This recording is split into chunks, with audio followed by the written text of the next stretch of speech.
Les écarts de richesse à l'intérieur d'un pays se calculent à l'aide d'un indicateur que l'on nomme le coefficient de Gini, et il varie de 0 à 1. Un pays qui aurait 0 atteindrait une égalité parfaite, c'est-à-dire que tous les habitants d'un pays auraient le même revenu, ce qui n'existe pas, et un pays qui aurait 1 indiquerait qu'une personne a tout et que les autres n'ont rien, ce qui n'existe pas non plus.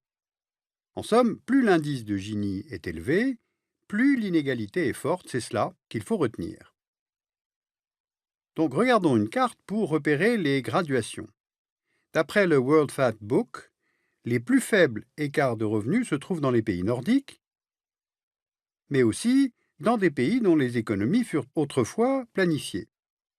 Et pour les coefficients les plus élevés, donc les plus inégalitaires, on trouve plusieurs pays en Afrique subsaharienne, et les inégalités sont également très fortes dans plusieurs pays de l'Amérique latine.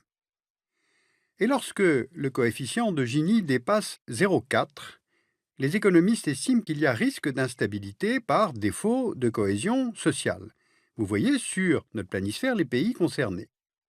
Or, un pays comme les États-Unis est au-dessus de ce seuil de 0,4 avec 0,475 en 2011. Donc,